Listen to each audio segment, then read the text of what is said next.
আসসালামু আলাইকুম, সবাইকে শুভ সকাল।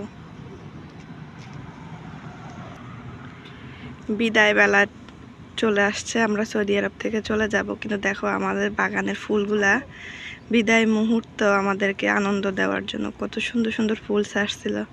আমি ভাবছিলাম আমরা যাওয়ার সময় ফুলগুলা দেখতে পাবো না, খুব মিস করব, কিন্তু না, ওরা আমাদেরকে মনটা খারাপ করে নাই। দেখো কত সুন্দর সুন্দর ফুল ফুটছে, তাই না? খুব মিস করব আমি আমার এই গাছগুলাকে। এই দেখো, এই ফুলটার মেবি নাম কি আমি জানি না, তবে দেখতে অনেক সুন্দর। এদিকে দেখো, সবচেয়ে সুন্দর মুহূর্ত কোনটা জানো? সকালের পর্তুলিকাগুলা যখন ফুটছে, দেখো কত সুন্দর লাগতেছে। পুরোটা জুড়ে ফুটছে।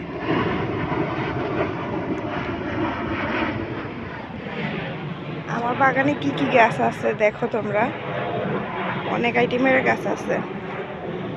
এদিকে দেখো, পাঁচতারাটা তো একদম রানীর মতো হয়ে আছে। পাঁচতারাটা, এটাকে তোমরা কে কি নামে বলো জানি না, কেউ নয়নতারা বলো, কেউ, আমি এটাকে পাঁচতারা বলি।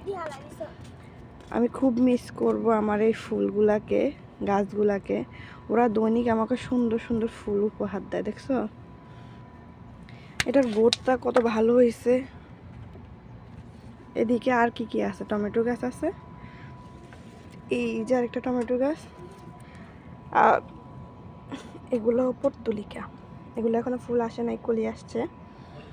এদিকে পর্তুলিকার আরেকটা কালার দেখো। আর করছি কলমির শাক,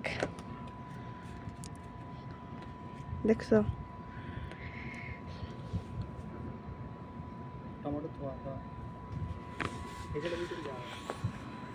টমেটোগুলো কিন্তু অনেক বড় বড় হয়েছে, আমরা অনেকগুলো খাইছি।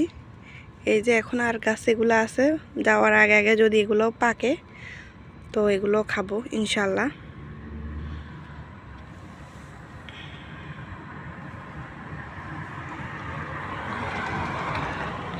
সৌদি আরবে আমার ছোটো মোটো একটা সংসার, কি বলবো।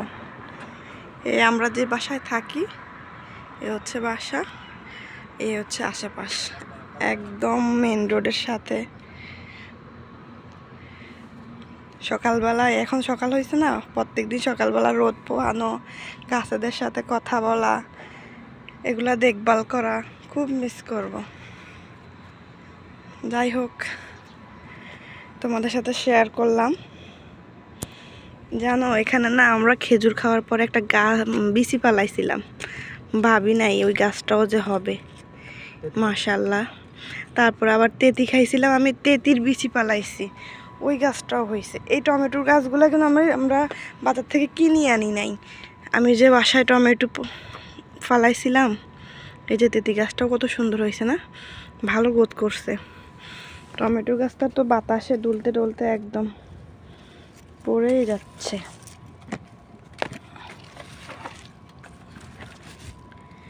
কলমি শাকের ডাঁটাগুলো কত সুন্দর হয়েছে। এদিকে দেখো, ফুলের বাহারি রং কত সুন্দর, তাই? যাই হোক, সবাই আমাদের জন্য দোয়া করবা। আর আমার ভিডিওটা কেমন হয়েছে কমেন্টে একটা ছোট্ট করে কমেন্ট করে দেবা। আল্লাহ হাফেজ।